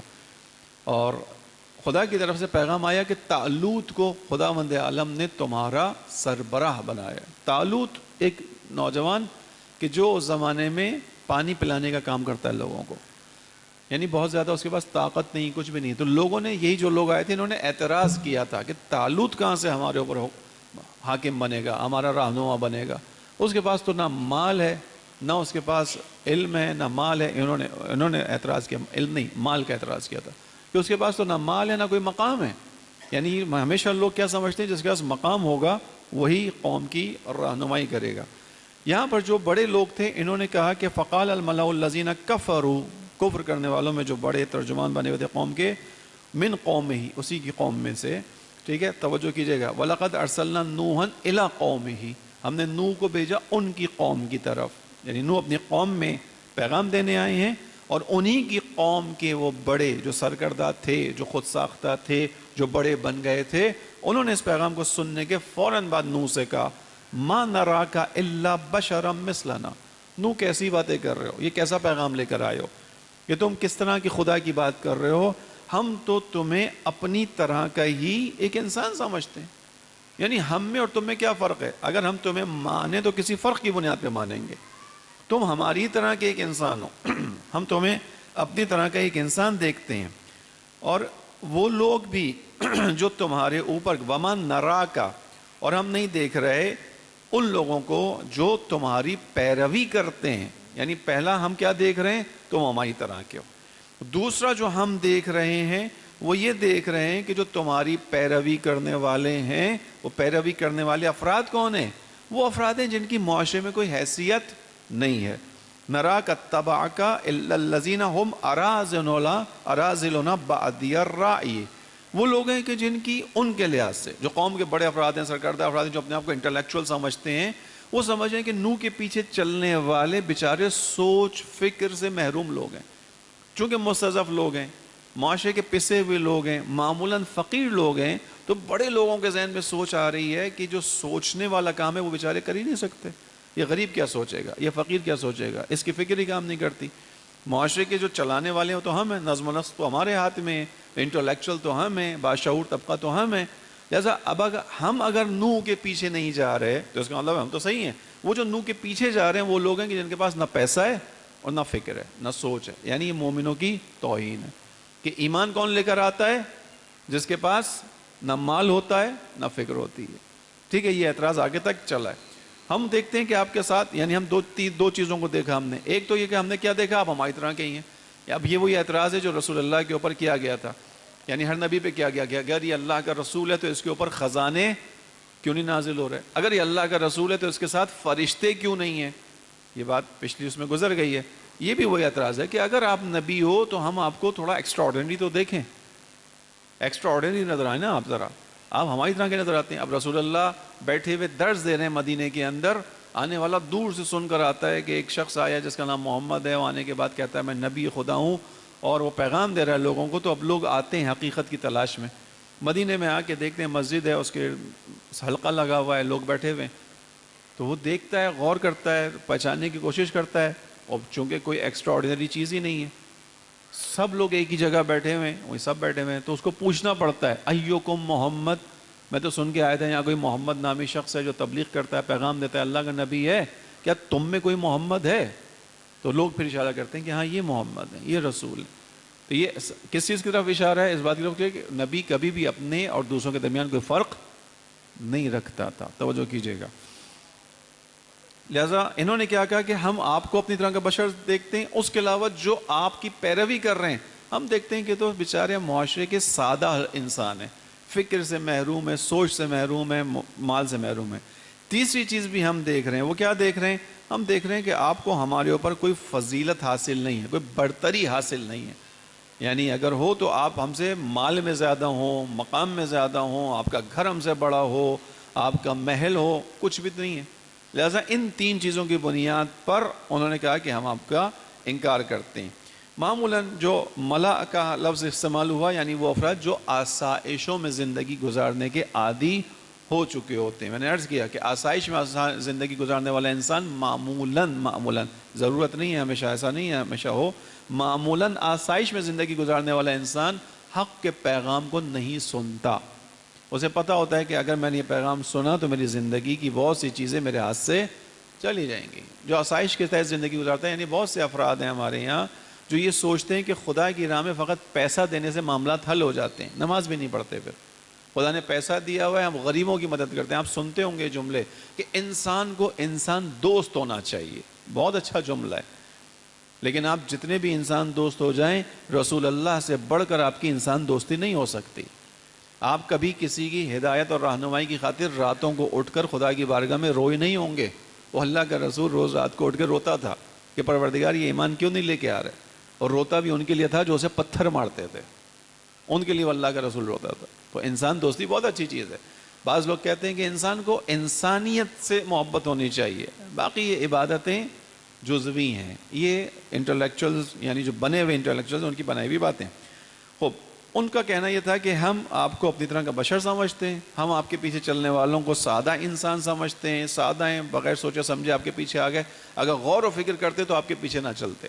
کیوں نہ چلتے؟ چونکہ آپ کے پاس کچھ ہے ہی نہیں، یہ آخری جملہ جو آیا، کیونکہ آپ کے پاس اگر ہم سے کچھ بہتر ہوتا تو ہم آپ کے پیچھے آتے نا۔ اب ہمیں معلوم ہے ہم آپ کے پیچھے آئیں گے تو آپ کے پاس ظاہری طور پر ہم سے بہتر تو کچھ بھی نہیں ہے، تو اب ہمیں دنیا میں کیا دیں گے؟ اسی لیے انہوں نے ایمان والوں کو سادہ لوح قرار دیا کہ بیچارے کس طرح کے لوگ ہیں کہ یہ نبی ان کی طرح کا ہی ہے، یعنی یہ جو کہہ رہا ہے انہی کی طرح کا ہے، کچھ بھی ان کی دنیا میں تبدیلی نہیں لا سکتا، پھر بھی پیچھے پیچھے چل رہے ہیں۔ اگر ان کو پیچھے چلنا چاہیے، کس کے چلنا چاہیے؟ جو ان کی دنیا آباد کرے۔ نگاہ کیا ہے؟ دنیا کی۔ تین چیزوں کو دیکھنے کی بات کی ہے، تینوں چیزیں ظاہر ہیں دنیا کی۔ آپ بشر ہیں، آپ کے پیچھے چلنے والے سادہ افراد ہیں، اور آپ کے اوپر ہمارے اوپر آپ کو کوئی برتری حاصل نہیں ہے۔ اس کا جواب حضرت نوح نے دیا اور حضرت نوح نے کہا کہ اے لوگوں، اگر میں اپنے رب کی جانب سے نشانی لے کر آؤں اور اس نشانی کے ساتھ تمہیں بتاؤں کہ وہ خداوند عالم نے مجھ کو وہ رحمت عطا کی ہے جو تمہاری نگاہوں سے چھپی ہوئی ہے، لیکن اس کے باوجود تم ایمان لے کے نہیں آؤ گے، یعنی تم اگر میرے اندر یہ دیکھنا چاہتے ہو کہ کوئی خلاف طبیعت چیز ہونی چاہیے تھی، تو یہ تھوڑی ہے۔ خداوند عالم نے بشر کے درمیان مبعوث کیا ہے، تو ایک نبی بھی بشر ہی کی صورت میں آئے گا۔ اسی کو امام علی علیہ السلام نے نہج البلاغہ میں بیان کیا کہ خداوند عالم نے انبیاء کو بشر کی صورت میں خلق کر کے ہی تو انسان کا امتحان لیا ہے۔ اگر خدا چاہتا تو خداوند عالم انبیاء کو ایسا خلق کر دیتا، امام علی نہج البلاغہ کے خطبے میں کہہ رہے ہیں، خداوند عالم انبیاء کو ایسا خلق کر دیتا کہ ان کے چہرے سے ایسا نور نکلتا کہ جس کو دیکھ کر لوگ مبہوت ہو جاتے، پھر ایمان لے آتے۔ تو پھر یہ ایمان تھوڑی ہوا۔ ایمان کس چیز کی بنیاد پر ہے؟ ظاہری کسی فوق العادہ چیز کو دیکھ کر نہیں ہے، ایمان کی بنیاد فکر کے اوپر ہے۔ تم اس نبی کے اندر جس چیز کو تلاش کر رہے ہو، کیا تلاش کر رہے ہو؟ فوق العادہ چیز ہو، وہ تلاش نہ کرو۔ امام علی کہہ رہے ہیں خدا چاہتا تو نبی کو ایسا بنا دیتا کہ جس کے جسم سے ہر وقت خوشبو بلند ہو رہی ہوتی، مطلب ایسی خوشبو کہ جو لوگوں کو اپنی طرف اٹریکٹ کر لیتی، لوگ اس کو دیکھ کر کہتے ہیں ہاں یہ الگ ہے۔ نہیں، یہ امتحان کا طریقہ ہی نہیں ہے۔ تمہاری طرح کا تمہیں نظر آئے گا، لیکن تمہیں جس چیز کے ذریعے سے حق کو پہچاننا ہے، نبی کو پہچاننا ہے، اس کی حقانیت کو پہچاننا ہے، وہ دلیل ہے، وہ علم ہے، وہ حق کا پیغام ہے۔ اور اگر ایسا ہوتا تو آپ سوچئے کہ آج کے دور میں پھر کیا ہوتا۔ اگر واقعی انبیاء علیہ السلام کو خداوند عالم ایسا خلق کر دیتا تو انبیاء کا سلسلہ تو ایک وقت آ کے رک گیا، رسول اللہ آخری نبی ہیں، اس کے بعد اوصیہ کا سلسلہ 12ویں امام پردہ غیب میں چلے گئے۔ اب یہ وہ ہستیاں تھیں جو حق کا پیغام دے رہی تھیں، ان کو انسان پہچانتا ہے ان کے چہرے سے پھوٹنے والے نور کے ذریعے سے، یا امام علی کے مطابق جسم سے اٹھنے والی خوشبو کے ذریعے سے۔ تو اب یہ تو ہستیاں نہیں ہیں، 12ویں امام کا دور ہے، غیبت کبریٰ کے دور میں آ گئے۔ اب غیبت کبریٰ کے دور میں پھر کیا کرے گا انسان؟ حق کے پیغام کو کہاں سے سنے گا؟ کیسے پہچانے گا؟ وہ امام تو ہے نہیں۔ اس کا مطلب ہے کہ اتنا لمبا عرصہ، یا جس زمانے میں نبی نہیں ہوگا، جو زمانہ آیا، بہت سے زمانے ایسے ہیں جس میں نبی نہیں تھا، اس زمانے میں انسان پھر حق کو کیسے پہچانے گا اگر خدا ان ذریعوں سے انسانوں کو لے کر آتا؟ اسی لیے خدا نے جو میزان رکھا وہ عقل کو رکھا، خدا نے جو میزان رکھا وہ علم کو رکھا، خدا نے میزان دلیل کو رکھا، کہ جب کبھی بھی کسی بھی زمانے میں تمہارے پاس دلیل آئے، علم آئے، برہان آئے، اور تم اس کے مقابلے میں سمجھو کہ تمہارے پاس دلیل نہیں ہے، تو پھر قبول کر کے آ جانا۔ فوق العادہ چیزوں کو دیکھ کر خدا ایمان نہیں حاصل کروانا چاہتا، یعنی قرآن کی آیتیں ہیں کہ اگر خدا زبردستی ایمان لانا چاہتا، یعنی تو چاہتا کہ انسان زبردستی ایمان لے کر آ جائے، تمہارے سروں کے اوپر پہاڑ کو مسلط کر دیتا۔ خدا کر سکتا ہے؟ نہیں کر سکتا۔ یعنی خداوند عالم نے متعدد بستیوں کو پلٹ دیا۔ پلٹنے کا لفظ ہے، پلٹنے سے مراد یعنی جو قرآن کی آیتوں میں آئے وہ بیان کر رہا ہوں کہ ان کی چھتیں زمین پر لگ گئیں، یعنی یہ چھت جیسے ہے زمین پلٹ گئی۔ جب پلٹے گی زمین تو کیا ہوگا؟ اس مسجد کی چھت کہاں چلی جائے گی؟ زمین میں چلی جائے گی، اور یہ فرش ہے یہ اوپر آسمان کی طرف ہو جائے گا۔ وہ خدا کر سکتا تھا۔ خدا اگر زبردستی ایمان لے کے آنے والا ہوتا، سروں کے اوپر ایسا بادل سوار کر دیتا جس میں ہمیشہ کڑک کی آواز آتی، انسان اس کی بجلی سے، اس کی آواز سے ڈر کے ایمان لے آتا۔ خدا نہیں کرنا چاہتا۔ خدا نے عقل کو حاکم بنایا، خدا نے معیار علم کو بنایا ہے، خدا نے برہان اور دلیل کو معیار بنایا، اور انبیاء کو دلائل دے کر، برہان دے کر بھیجا۔ لہذا ان لوگوں نے آ کر ان چیزوں کا انکار کیا۔ وہ آ کے کہتے ہیں حضرت نوح کہ میں تمہارے پاس اگر بینہ لے کر آؤں، یعنی روشن دلیل لے کر آؤں، اور خدا جو تم مجھ سے کہہ رہے ہو کہ ہم تمہاری طرح، آپ ہماری طرح کے ہی ہیں، خدا نے مجھے ایک چیز عطا کی ہے جو نبوت ہے، جو وحی ہے۔ یہ جو پیغام دے رہا ہوں یہ اصل امتیاز کرنے والا ہے۔ یہ پیغام تم میں سے کسی کے پاس بھی نہیں ہے جو میں تمہیں دے رہا ہوں۔ میں تمہیں خدا کی طرف رہنمائی کر رہا ہوں، میں تمہیں آخرت کی بات بتا رہا ہوں، میں تمہیں آگے کی چیز بتا رہا ہوں، تم میں سے کوئی نہیں بتا سکتا۔ یہ میرے اور تمہارے درمیان ایک امتیازی جو ہے وہ نشان ہے، اس کی بنیاد پر میری حقیقت کی طرف آؤ اور میری تبلیغ کو مانو۔ اس کے بعد یہ بیان کرنے کے بعد حضرت نوح نے کہا اے قوم، میں جو تمہیں بیان کر رہا ہوں، اگر تمہیں لگتا ہے کہ میرے بیان کرنے کا مقصد یہ ہے کہ میں تم سے کچھ چاہتا ہوں، تو میں کھلے طور پر کہتا ہوں لا اسألکم علیہ مالا، میں تم سے کوئی مال نہیں چاہتا۔ یعنی میں جو کر رہا ہوں اس کا مطلب تم یہ سمجھو کہ کل میں تم سے کچھ مطالبہ کروں گا۔ آج تو میں اپنا مرید بناؤں گا، جو دنیا کے لوگ کرتے ہیں، لوگوں کو اپنی شعبدے بازوں کے ذریعے سے مرید بناتے ہیں، مرید بنانے کے بعد ان سے کیا لیتے ہیں؟ نذرانے لیتے ہیں۔ ایسا ہی ہے نا، ایک اسٹیٹکس نکلا تھا انگلینڈ کے اندر، نامعلوم کتنے جو ہمارے پاکستان کے پیر ہیں ان پیروں کی کتنی جائیدادیں جو انگلینڈ میں، وہ بھی وہیں بیٹھے ہیں، ان کے بچے بھی بیٹھے ہیں. کہاں سے بنے یہ انگلینڈ میں جائیدادیں کہاں سے بنی؟ مرید بنا کے بنی. پہلے مرید بنایا، شعبدے بازی کی، اپنی کرامات دکھائی، اپنی ظاہری سادگی دکھائی. اس کے بعد جب لوگ گرویدہ ہو گئے تو اپنے ضرورات لینا شروع کی، نظر و نیاز آنا شروع ہوئی. پتہ نہیں کتنی کتنی جائیدادیں ہیں بہت سارے جعلی پیروں کی. نبی کہہ رہے ہیں کہ اے قوم میں تم سے کوئی مال تھوڑی مانگ رہا ہوں. یعنی اگر تمہیں یہ دھڑکا لگا ہوا ہے کہ یہ آج ہم سے کہہ رہے ہیں کہ ایمان لے کر آؤ، تو کل ہم سے کیا مطالبہ کریں گے؟ میں ابتدائی تبلیغ میں بیان کر دیتا ہوں، مجھے تم سے کچھ نہیں چاہیے. لا اسألکم علیہ مالا، میں تم سے کوئی مال نہیں مانگ رہا، میں محنت کر رہا ہوں، زحمت اٹھا رہا ہوں. تو تمہارے ذہن میں یہ ہوگا کہ جب زحمت کر رہا ہے ایک شخص تو کیوں کر رہا ہے؟ یہ حاصل کیا کرے گا؟ ان اجری الا علی اللہ، مجھے بھی اجرت چاہیے. میں نہیں کہہ رہا مجھے اجرت نہیں چاہیے، مجھے اجرت تم سے نہیں چاہیے، میں یہ کام اللہ کی خاطر کر رہا ہوں اور میرا اجر اللہ ہی کے اوپر ہے، اجرت خدا ہی دے گا. خوب، یہ دلیل ہے میری کہ میں جس کی طرف سے آیا ہوں وہی مجھے، اسی نے ماجور کیا ہے، اجرت وہی دے گا. تو میں تم سے کچھ بھی نہیں مانگ رہا. اب جب تم سے کچھ نہیں مانگ رہا تو اب تو تمہیں میری طرف آنا چاہیے. اب جب میں تم سے مانگ نہیں رہا لیکن تمہارے درمیان ہوں تو تمہیں دے رہا ہوں. کیا دے رہا ہوں؟ ہدایت دے رہا ہوں، علم دے رہا ہوں، شعور دے رہا ہوں، فکر دے رہا ہوں، آگاہی دے رہا ہوں. خداوند عالم جو اس کائنات کا مبدا ہے اس کی معرفت دے رہا ہوں. اگر تمہیں یہ معرفت نہ ملے تو تم حیوانوں کی طرح زندگی گزارو گے. جیسے حیوان دنیا میں آتا ہے، کھاتا پیتا ہے، زندگی گزارتا ہے، تولید نسل کرتا ہے، مر جاتا ہے. تم بھی اپنے آپ کو اس حیوان تک محدود رکھتے ہو. میں تمہیں معرفت دے رہا ہوں خدا کی، میں تمہیں اس کائنات کے مرکز سے متصل ہونے کا راستہ عبادت کی صورت میں دے رہا ہوں. اتنا اہم کام ہے جو تمہارے مال سے زیادہ اہم ہے. تم اس کائنات کے مرکز سے متصل ہوگے اگر میرے پیغام کی طرف آؤ گے. لہٰذا میں جو تمہیں دے رہا ہوں میں محنت کر رہا ہوں، میں اس کی اجرت لوں گا، تم سے نہیں لوں گا، اس سے لوں گا جس نے بھیجا ہے. میری اجرت اللہ کی طرف ہے. یہاں تک بیان کیا. یعنی تم اگر اس وجہ سے نہیں آتے کہ تمہیں یہ دھڑکا ہے تو میں تمہیں کلیئر کر رہا ہوں، مجھے تم سے کچھ نہیں چاہیے. اب جو تم نے کہا کہ غور سے سنیے گا، اب جو تم نے کہا کہ ایمان لانے والے وہ افراد ہیں کہ جو معاشرے میں کوئی وقت نہیں رہے ہیں، جن کی حیثیت نہیں ہے، جن کے پاس مال نہیں ہے، عہدہ نہیں ہے، اور اس وجہ سے تم مجھ سے پیچھے ہو کہ اس کے پاس تو جمع ہونے والے سارے غریب لوگ ہیں. اب ہم جو ایلیٹ کلاس ہیں ہم تو اس کے پاس نہیں آئیں گے. کیوں نہیں آئیں گے؟ کہ ہم تو اگر جائیں گے تو جو بیچارہ غریب بیٹھا ہوا ہے، جو محنت مزدوری کر کے آتا ہے، وہ بھی نو کے پاس بیٹھتا ہے تو اس کے جسم سے تو پسینے کی بو آتی ہے. تو ہم تو اتنے مہنگے مہنگے پرفیوم لگا کے آتے ہیں تو ہمارا تو معاملہ خراب ہو جائے گا. لہٰذا ہم اس محفل میں نہیں جا سکتے. جیسے رسول اللہ کے زمانے میں ہوا. رسول اللہ کے زمانے میں ایک شخص آیا، ایک آنے کے بعد ایک شخص اس کے برابر میں آ کے بیٹھنے لگا. اس نے اپنا دامن سمیٹا فوراً. دامن کیوں سمیٹا؟ وہ بیچارہ تھوڑا سا اس کے کپڑے میلے کچیلے سے تھے. ایک اندھا سا شخص تھا، محنت مزدوری کر کے آنے والا تھا. اس کو یہ محسوس ہوا کہ برابر میں بیٹھے گا توہین ہوگی، حالانکہ مومن تھے. اب یہاں پہ حضرت نوح نے کہا کہ اب جو تم نے کہا کہ اس کے گرد جمع ہونے والے سارے وہ لوگ ہیں جو پست طبقے سے تعلق رکھتے ہیں، مالی اعتبار سے کچھ اہمیت نہیں رکھتے، تو یاد رکھو کہ میں جس چیز پر مامور ہوں وہ یہ کہ ایمان والوں کو نزدیک کروں. اب یہ ایمان چاہے بڑے لوگوں میں سے کوئی لے کر آئے یا تمہارے اعتبار سے معاشرے کے پست لوگوں میں سے کوئی لے کر آئے. وما انا بطارد الذین آمنوا، میں مومنوں کو اپنے گرد سے دھتکارنے والا نہیں ہوں. جو بھی ایمان لے کر آئے گا میں اسے اپنے نزدیک کرنے کا پابند ہوں. جو بھی مومن ہو جائے گا میں اس کو اپنے ساتھ رکھوں گا. اور جن کو تم یہ سمجھتے ہو کہ یہ بیچارے فکر نہیں رکھتے، سوچ نہیں رکھتے، مال دنیا ان کے پاس کچھ نہیں ہے، تمہیں یہ اگر خیال آ رہا ہے تو میں تمہیں بتاؤں یہ سمجھدار لوگ ہیں.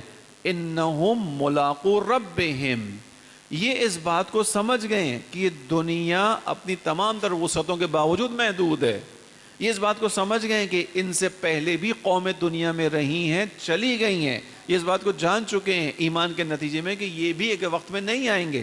اور جب نہیں ہوں گے، یہاں پر نہیں ہوں گے، تو نہیں ہونے کے بعد ان کی فکر نے یہ کام کیا کہ مرنے کے بعد ختم نہیں ہوں گے، فانی نہیں ہوں گے. کہاں جائیں گے؟ ملاقو ربہم، یہ اپنے پروردگار کی بارگاہ میں پلٹ کر اس سے ملاقات کریں گے. تو جن کو تم سادہ فکر کہہ رہے ہو، جن کو تم بے وقوف کہہ رہے ہو، ان کی عقلیں تو اتنی ترقی کر گئی ہیں. یعنی اس حقیقت کو سمجھ گئی ہیں کہ کائنات بےہودہ بے ہدف نہیں بنی ہے. اصل تو عقل ان کی کام کر رہی ہے جن کو تم سادہ کہہ رہے ہو، جن کے بارے میں تم کہہ رہے ہو کہ ان کی تو کوئی فکر سوچ ہی نہیں ہے. نہیں، انہوں نے سوچا ہے. انہوں نے اپنی عقلوں سے اس بات کو سمجھا ہے، اس پیغام کو سمجھا ہے، لہٰذا یہ اپنے رب سے ملاقات کے لیے پلٹیں گے۔ اب جب تم ان کو کہہ رہے ہو کہ سادہ لو ہیں، وَلَكِنِّي أَرَاكُمْ، اب تم نے 3 چیزیں دیکھی تھی کہ میں تمہاری طرح کا بشر ہوں، میرے ارد گرد جمع ہونے والے سارے وہ لوگ ہیں جن کے پاس عہدہ نہیں ہے، پیسہ نہیں ہے، معاشرے کے عام لوگ ہیں، سادہ لوگ ہیں، اور اس کے بعد تم کہتے تھے کہ ہم دیکھ رہے ہیں کہ تم کو ہم پر کوئی فضیلت حاصل نہیں ہے۔ میں بھی ایک چیز دیکھ رہا ہوں، وہ کیا دیکھ رہا ہوں؟ وَلَكِنِّي أَرَاكُمْ، میں تم سب کو دیکھ رہا ہوں، قَوْمًا تَجْهَلُونَ، کہ تم انتہائی جاہل قوم ہو۔ حضرت نوح کا جواب ہے، حقیقت میں جو جہل کا شکار ہو وہ تم ہو، حقیقت میں جو علم کو حاصل نہیں کر پا رہا، جو جہالت کی زندگی گزار رہا ہے وہ تم ہو۔ کیوں ہو؟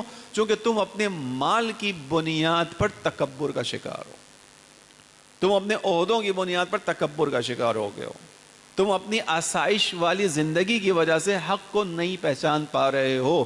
جہاں کہیں بھی انسان کے راستے میں کوئی بھی چیز حق کی راہ میں سمجھنے میں رکاوٹ بنے، حضرت نوح کہہ رہے ہیں وہ جاہل قوم ہے۔ حقیقت میں تم جاہل ہو، تم جن کو کہہ رہے ہو کہ یہ بیچارے سادہ لوگ ہیں، جاہل لوگ ہیں، جمع ہو گئے، نہیں، وہ نہیں ہے۔ اور اے قوم، اگر، یعنی اب جواب دے رہے ہیں، اے میری قوم، مجھ کو بتاؤ، توجہ کیجئے کہ بار بار قوم کا لفظ ہے، چونکہ خدا نے شروع میں کیا کہا؟ ہم نے نوح کو کہاں بھیجا؟ الی قومہ، اپنی قوم میں بھیجا تھا۔ انبیاء مختلف آئے ہیں، بعض انبیاء اپنی قوم کے لیے آئے، بعض انبیاء کو خداوند عالم نے کئی بستیوں کے لیے بھیجا، اور بعض انبیاء کا پیغام جہانی تھا۔ حضرت نوح ابتدائی طور پر اپنی قوم کو پیغام دینے کے پابند تھے۔ اس کے بعد دوبارہ کہتے ہیں اے میری قوم۔ اچھا، یہ جو یا قوم بار بار کہنا ہے، یہ خود ایک محبت ہے، یعنی ٹھیک ہے تم میری توہین کر رہے ہو، تم مجھے قبول نہیں کر رہے ہو، لیکن میں تمہیں اپنے آپ سے دھتکار نہیں رہا، میں تمہیں کہہ رہا ہوں اے میری قوم، تم میرے ہی ہو، میرے پیغام کو سمجھو، میں تمہاری درمیان سے ہوں۔ اے میری قوم، اگر میں نے ان لوگوں کو تمہارے کہنے پہ دور کر دیا، من ینصرنی من اللہ ان طردتہم، اگر میں نے ان کو تمہارے کہنے پہ دور کر دیا تو مجھے بتاؤ، مجھے اگر اللہ اس بات پر عذاب دینے پر آئے کہ تم نے محروموں کو اپنے آپ سے دور کیوں کیا ہے، تو تم میں سے کون میری مدد کرنے کے لیے کھڑا ہوگا؟ تم میں سے کون خدا کے مقابلے میں مجھے بچائے گا؟ جب خدا مجھ سے کہے گا کہ تم نے غریبوں کو، محروموں کو کیوں دور کیا، میں کیا جواب دوں گا؟ تم میں سے کوئی ہے مددگار میرا؟ یعنی مدد نہیں کر سکتے تم، چونکہ تمہارے پاس اس کام کی کوئی دلیل نہیں ہے، صرف اس بنیاد پر کہ اس کا کپڑا ہلکا ہے میں دور کر دوں، نہیں، جس چیز کی بنیاد پر نزدیک کرنا ہے وہ کپڑے کا ہلکا، ریشمی، کاٹن کا ہونا نہیں ہے، وہ چیز جو باعث قربت ہے وہ ایمان ہے، جس چیز کی وجہ سے قلوب کو نزدیک لانا ہے وہ ایمان ہے۔ جو بھی صاحب ایمان ہے، چاہے وہ محنت کرنے والا ہے، چاہے تجارت کرنے والا ہے، وہ میرے نزدیک ہے، بس تم غور و فکر کیوں نہیں کرتے ہو؟ اس کے بعد آگے بڑھ کر انہوں نے بیان کیا، یعنی یہاں پر اس کے اندر جو نکات ہیں وہ یہی ہے کہ مومنوں کو اپنے آپ سے دور اگر کوئی کرے گا تو خدا کے عذاب سے ڈرنا چاہیے، یعنی مومن کی تحقیر جائز نہیں ہے۔ غور کیجئے گا اس نقطے کے اوپر، حضرت نوح یہاں پہ یہ پیغام دے رہے ہیں کہ میں اگر تمہارے کہنے پہ اس قوم کی جو مومن ہے تحقیر کروں، ان کے ساتھ یہ رویہ رکھوں جس میں ان کی تحقیر ہو، تو یہ وہ مرحلہ ہے جہاں خدا غضب کرے گا، اور خدا کے مقابلے، غضب کے مقابلے کوئی میری مدد نہیں کر سکے گا۔ خدا مومن کی عزت کو پامال ہوتا ہوا دیکھ کر راضی نہیں ہوتا۔ ایک روایت ہے کہ مومن کی عزت اور مومن کی حرمت کعبے سے زیادہ ہے، کعبے سے زیادہ ہے۔ آیت اللہ محسن قراتی جن کی تفسیر سے میں نکات بیان کر رہا ہوں آپ کے سامنے، وہ خود بیان کرتے ہیں کہ کعبے کے اوپر انہوں نے مثال دی اس کی کہ مومن کی حرمت کعبے سے زیادہ ہے۔ وہ مثال دیتے ہیں، کہتے ہیں کہ فرض کیجئے آپ کو خداوند عالم توفیق عطا کرے اور آپ جائیں کعبے کی زیارت کے لیے، حج کے لیے جائیں، آپ عمرے کے لیے جائیں، آپ میں سے کیا کوئی بھی یہ کرے گا کہ اپنے ہاتھ میں گندگی کا ایک تھیلا لے کر جائے اور جب کعبے کا طواف کر رہا ہو تو کعبے کی دیوار پہ وہ تھیلا مل دے؟ آپ میں سے جواب فوراً آئے گا کہ یہ کیسی عجیب سی بات ہے، کراہت والی سوچ ہے، یہ سوچتے ہی کراہت آئی کہ گندگی کا تھیلا لے کے جائیں کعبے اور اس کے بعد کعبے کی دیوار پہ وہ گندگی کا تھیلا مل دیں، کیسے ہو سکتا ہے؟ آغا محسن قراتی کہہ رہے ہیں جب خدا کہہ رہا ہے کہ مومن کی حرمت کعبے سے زیادہ ہے، کعبے کی دیوار کو گندگی سے خراب نہیں کر سکتے ہو، تو مومن کی حرمت کو غیمت اور تہبت کے ذریعے کیسے برباد کرتے ہو؟ گا مومن کی حرمت کعبے سے زیادہ ہے، تو جب کعبے کی دیوار پہ قبول نہیں کر رہے ہو کہ کالک لگاؤ، گندگی لگاؤ، میل لگاؤ، تمہارا سوچتے ہی وجدان عجیب سا ہو رہا ہے، تو ایک مومن کی حرمت کو کیسے آپس کی محفلوں میں بیٹھ کے برباد کرتے ہو؟ وہ تو کعبے سے زیادہ عزیز تھا، کیسے تہمت لگائی اس کے اوپر، کیسے جھوٹا الزام لگایا اس کے اوپر، کیسے غیبت کر کے اس کی آبرو کو ختم کیا، کیسے 6 لوگوں میں 7 لوگوں میں بیٹھ کر کسی کے بارے میں برائی کر کے اس کی تمام چیزوں کو برباد کر دیا۔ توجہ کیجیے گا ان چیزوں کی طرف، ٹھیک۔ لہذا یہاں پر اب وہ حضرت نوح کی طرف سے یہ جواب ہے کہ اگر میں ان کو دھتکار دوں، یعنی کیا مطلب ہے، میں تمہیں راضی کرنے کی خاطر کیا کروں گا، خدا کو ناراض کروں گا۔ اگر میں نے ان کو دھتکار دیا تمہارے کہنے پہ، اپنے آپ سے دور کر دیا، بھائی تم چلے جاؤ میرے پاس سے، تم خوش ہو جاؤ گے اے امیر لوگوں، لیکن کون ناراض ہوگا، خدا۔ کون مدد کرے گا میری؟ یہ وہ چیز ہے ہماری زندگی میں انتہائی اہم ہے، غور سے سنیے گا اس نقطے کو، یہ انتہائی اہم ہے۔ اکثر ہماری زندگیوں میں یہ ہوتا ہے، جوان دوستوں سے مخصوصاً کہہ رہا ہوں، اکثر ہماری زندگی میں ہوتا ہے ہم خدا کو ناراض کرتے ہیں دوسروں کو راضی کرنے کی خاطر، اپنے دوستوں کو راضی کرتے ہیں، خدا ناراض ہوتا ہے۔ بعض جگہوں پر ایسے کام کر لیتے ہیں ہم لوگ، خدا ناراض ہو جاتا ہے۔ بعض ہمارے دوست احباب ہمیں غلط سمت لے کر جاتے ہیں، ہمیں معلوم ہوتا ہے غلط سمت ہے، مگر دوست ہے، دوستی کو چھوڑنے کی بات کر رہا ہے، دوستی کو توڑنے کی بات کر رہا ہے، عزیز رشتہ دار ہیں بعض اوقات، ان کی خاطر ہم خدا کو ناراض کرتے ہیں۔ میں اس بات کو، مجھے یاد ہے، آج 3را سال میرا ہے، میں اس مثال کو ریپیٹ کر رہا ہوں، آج 3رے سال پھر ریپیٹ کر رہا ہوں، چونکہ انتہائی کامن ہوتی چلی جا رہی ہے برائی۔ ہم خدا کو ناراض کرنے کی خاطر، خدا کو اپنے چچا، پھوپھی، تایا، ماموں، خالہ کو راضی کرنے کی خاطر خدا کو ناراض کرتے ہیں اپنے یہاں کی مکس گیدرنگ کی شادیوں میں شرکت کر کے۔ 2 اور 2 4، کوئی ڈھکی چھپی بات نہیں۔ ہماری انفارچونیٹلی ہم مومنوں کے درمیان مکس گیدرنگ ایک کامن چیز ہوتی چلی جا رہی ہے،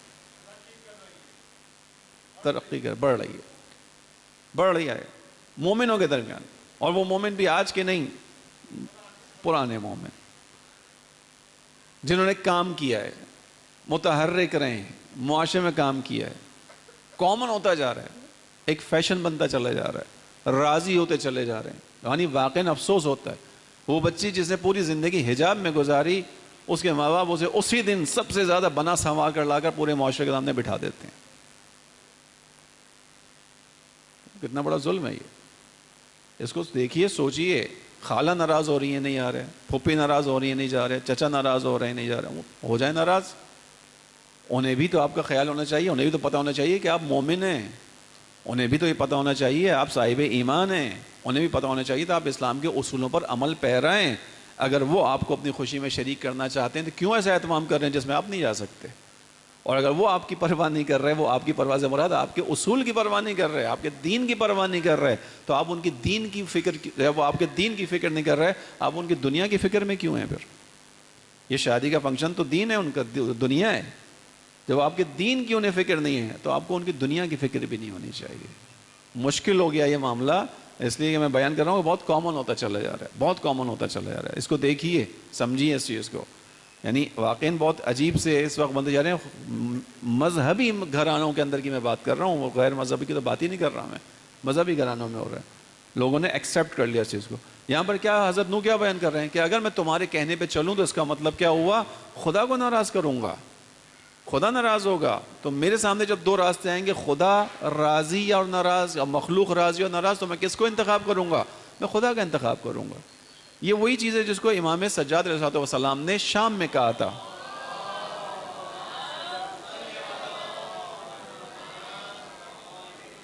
جب شام میں وہ درباری خطیب منبر پہ گیا، جا کے اس نے یزید کی اور آل ابو سفیان کی جو ہے وہ تعریفیں شروع کی، تو امام سجاد نے کیا کہا تھا؟ اسکت، خاموش ہو جائے خطیب۔ کیوں خاموش ہو جا؟ چونکہ تو اپنے اس کام سے کیا کر رہا ہے؟ اپنے اس کام سے اشتریتا مرضات المخلوق بسخط الخالق، تو اپنے اس کلام کے ذریعے سے آل ابو سفیان کی بیجا تعریفوں کے ذریعے سے کیا کر رہا ہے؟ ان کی رضا حاصل کر رہا ہے۔ جس لمحے تو یزید کی رضا، خوشی حاصل کر رہا ہے، اسی لمحے خدا ناراض ہو رہا ہے۔ اشتریتا مرضات المخلوق بسخط الخالق، خدا کو ناراض کر کے تو مخلوق کی خوشنودی حاصل کرنا چاہتا ہے۔ امام نے اس کو روک دیا۔ توجہ کیجئے گا، پھر یہ جملہ امام کا ہر اس جگہ آئے گا جہاں پر بھی کوئی انسان خدا کی ناراضگی کو مول لے کر لوگوں کو راضی کرنا چاہے گا، چاہے معاملہ دینداری کا ہو، چاہے عزاداری کا ہو، چاہے مجلس کا ہو، چاہے شادی کا ہو۔ جہاں کہیں بھی میں اور آپ بے عنوان امام کے ماننے والے ایسا کام کریں گے جس میں خدا ناراض ہو، مخلوق راضی ہو، ائمہ کا یہی کلام آئے گا کہ بھائی رکو، ٹھہرو، سوچو، کر کیا رہے ہو. حضرت نوح نے یہ جواب دیا، میں یہ کام نہیں کروں گا. جو ایمان لے کر آیا وہ عزیز ہے، تمہاری نگاہ میں حقیر ہوگا، خدا کی نگاہ میں حقیر نہیں ہے، چونکہ مومن ہو چکا ہے، اس کی عقل کام کر رہی ہے، وہ خدا سے ملاقات کا متمنی ہے. آیت نمبر 31 میں بیان فرماتے ہیں کہ میں تمہیں یہ تھوڑی کہہ رہا ہوں کہ میرے پاس خزائنے ہیں، اللہ کے خزینے ہیں. وَلَا أَقُولُ لَكُمْ عِنْدِي خَزَائِنُ اللَّهِ، میں نے کب کہا کہ خزانے ہیں میرے پاس. میں یہ بھی نہیں کہتا کہ میں علم غیب رکھتا ہوں، یعنی آئندہ کی تمام چیزوں کو تمہیں بتاؤں گا. میں یہ بھی نہیں کہتا کہ میں فرشتہ ہوں، نہیں، میں یہ بھی نہیں کہہ رہا. میں یہ بھی نہیں کہہ رہا کہ جو تمہاری آنکھوں کے سامنے کم ترین لوگ ہیں، یعنی حقیر لوگ ہیں، وہی ایمان والے، ان کو کل خدا کچھ بھی نہیں دے گا. نہیں، ایسا نہیں ہے، خدا ان کو اجر عطا کرنے والا ہے. جو کچھ بھی ان کے دلوں میں، خدا اس سے آگاہ ہے. اور اس بات کو جان لو کہ اگر میں نے تمہارے کہنے پر ان باتوں کو مان لیا تو میں ستمگاروں میں سو جاؤں گا. یعنی میں نہیں کہہ رہا میرے پاس خزانے ہیں اور میں خزانوں کی خاطر تمہیں بلاؤں، میں نہیں کہہ رہا میں فرشتہ ہوں، میں نہیں کہہ رہا علم غیب رکھتا ہوں. میں جو چیزیں تم تک لے کر آیا ہوں میں فقط تمہیں وہ بتا رہا ہوں جو پیغام مجھ کو خدا نے دیا. اب یہاں پہ ممکن آپ کے ذہن میں ایک سوال آئے کہ ہم تو یہ بات کرتے ہیں کہ انبیاء اور ائمہ کے پاس علم غیب ہے. علم غیب کی بھی قسمیں ہیں. علم غیب ایک ہے اول سے آخر تک تمام چیزوں کا، ہر جزیات کا علم جو سوائے خدا کے کسی کے پاس نہیں ہے. علم غیب کی ایک وہ کیفیت ہے کہ جس میں خداوند عالم جتنا چاہتا ہے جس کو چاہتا ہے عطا کرتا ہے. یا خود امام سے منسوب ہے، یہ 5ویں امام سے، جب ان سے کسی نے پوچھا کہ مولا آپ ائمہ کا علم کیسا ہے، آیا وہی علم جو خدا کا علم ہے وہ آپ کا ہے؟ مولانا نے کہا نہیں، جتنا خدا نے ہمیں دیا ہے. پھر امام نے بیان کیا کہ ہمارے سامنے ایک نور کا ستون ہوتا ہے. اب یہ تمثیل ہے. ہم ائمہ جب جاننا چاہتے ہیں تو اس میں توجہ کرتے ہیں تو ہمیں حاصل ہو جاتا ہے. یعنی ایسا نہیں ہے کہ ہر وقت ہر چیز ہمارے سامنے ہو، جب جاننا چاہتے ہیں توجہ کرتے ہیں تو حاصل ہو جاتی ہے. اس کی طرف قرآن کی آیتیں بھی ہیں. مثال کے طور پہ سورہ انعام آیت نمبر 49، وَعِنْدَهُ مَفَاتِحُ الْغَيْبِ لَا يَعْلَمُهَا إِلَّا هُوَ، جو آپ نماز غفیلہ میں بھی پڑھتے ہیں. عِنْدَهُ مَفَاتِحُ الْغَيْبِ، غیب کی کنجیاں اللہ ہی کے پاس ہیں. لا يعلمها، کوئی نہیں جانتا اس کے بارے میں، الا ہوا، سوائے پروردگار کے. ایک سورہ ہود کی آیت نمبر 49 میں آئے گا کہ تلک من انباء الغیب، یہ نبیوں کی باتیں ہیں، نوحیھا الیک، یہ باتیں اے نبی، خدا رسول اللہ سے کہہ رہا ہے، یعنی جو نبیوں کی باتیں آپ کے لیے غیب تھیں ہم نے وحی کے ذریعے سے آپ تک پہنچائی ہیں. یعنی اگر ہم نہ چاہتے تو یہ باتیں آپ تک نہیں پہنچ سکتی تھیں. خوب. یا تیسری جو ہے وہ سورہ جن کی آیت نمبر 26 ہے، اس میں بیان ہوا عالم الغیب، خدا ہی غیب کا جاننے والا ہے. فلا یظہر علی غیبہ احدا، اور اس کے غیب پر کوئی بھی سلطان نہیں رکھتا، اس کے غیب کو کوئی نہیں جانتا، کوئی ایک بھی نہیں جانتا، الا من ارتضی من رسول، سوائے اس کے خدا رسولوں میں سے جس کا انتخاب کر لے. یعنی جس کو خدا دینا چاہے وہ دے گا، جتنا دینا چاہے دے گا، جس وقت دینا چاہے گا دے گا. خوب. یہاں پر اس سے مراد یہ تھی. اس کے بعد حضرت نوح علیہ السلام کی بات آگے بڑھتی ہے. لوگوں نے جو ان کے ساتھ مقابلہ کرنے والے تھے، جب انہوں نے اپنے پاس کوئی دلیل کو نہیں مانا، کوئی دلیل ان کے پاس نہیں تھی، انہوں نے حضرت نوح سے ایک بات کہی، یا نوح قد جادلتنا، بہت جھگڑا کر لیا ہمارے ساتھ. توجہ کیجئے گا کفر کا مزاج کیا ہوتا ہے. شرک کرنے والے، کفر کرنے والے، حق کو نہ ماننے والے نبی کی بات کو کیا کہہ رہے ہیں؟ جدال، جھگڑا. یعنی آپ نے مطلب بہت بحث کر لی، بہت جھگڑا ہو گیا، بہت بتا دیا ہمیں. قد جادلتنا فاکثرت جدالنا، یعنی جھگڑا کر لیا، بات کر لی، بہت زیادہ کر لی. اب کیا کرو نوح، ہم تو آپ کی بات کو ماننے والے نہیں ہیں. فَأَتِنَا بِمَا تَعِدُنَا إِن كُنْتَ مِنَ الصَّادِقِينَ، ہم تو کہہ رہے ہیں تم سچے نہیں ہو، تم نبی نہیں ہو، یہ ساری باتیں تم اپنی طرف سے بنا رہے ہو اور تم نے بہت باتیں کر لیں. باتیں ختم کرو نوح. اب کیا کرو؟ اب اگر تم سچے ہو تو جو عذاب کا تم وعدہ ہم سے کرتے آ رہے ہو وہ عذاب لے آؤ. یعنی ہم ماننے والے نہیں ہیں، ہم تمہارے پیچھے چلنے والے نہیں ہیں. اگر تم یہ سمجھتے ہو کہ تم سچے ہو تو جو بھی تم ہم سے وعدہ کرتے ہو عذاب کا، وہ عذاب لے آؤ تاکہ ہمیں تمہاری سچائی کا پتہ چل رہا ہے. یا پھر تم ہم سے اگر تنگ ہوئی ہمارے شرک کی وجہ سے تو ہم ختم ہو جائیں گے. یعنی انسان اس جگہ تک بعض اوقات پہنچتا ہے کہ جہاں حق کے پیغام کو سننے کے بعد اپنے اوپر عذاب کو مانگتا ہے، حق کی بات کو تسلیم نہیں کرتا. جیسے ایک شخص حضرت امام علی علیہ السلام کو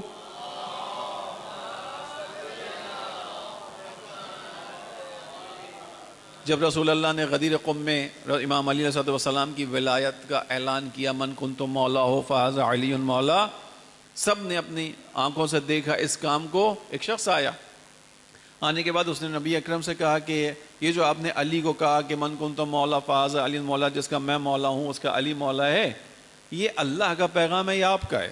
رسول اللہ نے کہا تمہیں پتہ ہے میں اپنی طرف سے کچھ بھی نہیں کہتا، اللہ کا پیغام ہے، یہ حق ہے، یعنی حقیقت تھی. اس نے کہا اگر یہ حق ہے، اگر یہ آپ کا پیغام نہیں ہے، یعنی خدا کا پیغام ہے، میں اس بات پر تیار ہوں کہ میرے اوپر ابھی آسمان سے پتھر گرے اور میں مر جاؤں، یعنی میں علی کی ولایت کو نہیں مانوں گا. اور اسی وقت آسمان سے وہ چلا ہے پلٹ کر، اسی وقت عذاب خدا کا آیا، پتھر آسمان سے گرا اور وہ شخص مر گیا. اس کے بارے میں قرآن کریم کی صورت موجود ہے. اذا سأل سائل بعذاب واقع، جب ایک سائل نے واقع ہونے والے عذاب کے بارے میں سوال کیا تو خدا نے کہا اس کو پھر بچانے والا کوئی نہیں ہے. اس نے عذاب مانگا، ہم نے عذاب دے دیا. ٹھیک ہے، جب انسان حق کو نہیں ماننا چاہتا کیا کرتا ہے؟ کہتا ہے بہت بات سن لی، بہت ہو گیا، اگر یہ بات سچی ہے تو پھر عذاب آ جائے. قیامت کے منکرین بھی یہ باتیں کرتے تھے کہ قیامت ہے تو آ جائے، آتی کیوں نہیں ہے؟ یہ ہمیں جو ڈرا رہے ہیں محمد، ہمیں جو ڈرا رہے ہیں رسول، یہ کیوں ڈرا رہے ہیں؟ یہاں پر حضرت نوح نے کہا کہ جب خداوند عالم ارادہ کرے گا، یعنی عذاب بھی حتیٰ میرے کہنے پہ نہیں آئے گا، میں تمہیں بتا تو رہا ہوں کہ آئے گا، میرے رب نے کہا ہے جو نہیں مانے گا اس پر عذاب آئے گا، میرے کہنے سے نہیں آئے گا. جب میرے رب کا ارادہ ہوگا، یأتیکم بہ اللہ ان شاء، جب میرا پروردگار چاہے گا تم پر عذاب لائے گا. اور یاد رکھو وما انتم بمعجزین، جب وہ عذاب کا فیصلہ ہو جائے گا، یا تم اپنے اس انکار کے ذریعے سے خدا کو عاجز کرنے والے نہیں ہو. خداوند عالم تھکے گا نہیں، تمہیں مہلت دے رہا ہے. یہ جو وقت تمہارا گزر رہا ہے یہ خدا تھک نہیں رہا، تمہیں مہلت دے رہا ہے. ایک وقت آئے گا کہ خداوند عالم تمہارے اوپر عذاب نازل کر دے گا، اور میں تم کو نصیحت کر رہا ہوں مگر میری نصیحت سے تم کو کوئی فائدہ نہیں پہنچ رہا. اب اگر تم کو فائدہ نہیں پہنچ رہا تو اس بات کو جان لو کہ پھر تمہاری گمراہی شاید تمہارا مقدر ہے، یعنی تم نے طے کر لیا ہے، تم اس راستے کو نہیں چل رہے ہو، نہیں اس پہ عمل کے چل رہے ہو، اور تم اس بات کو جان لو کہ وہی تمہارا پروردگار ہے اور اسی کی طرف تم پلٹ کر جاؤ گے. درود پڑھیں محمد والے محمد پر.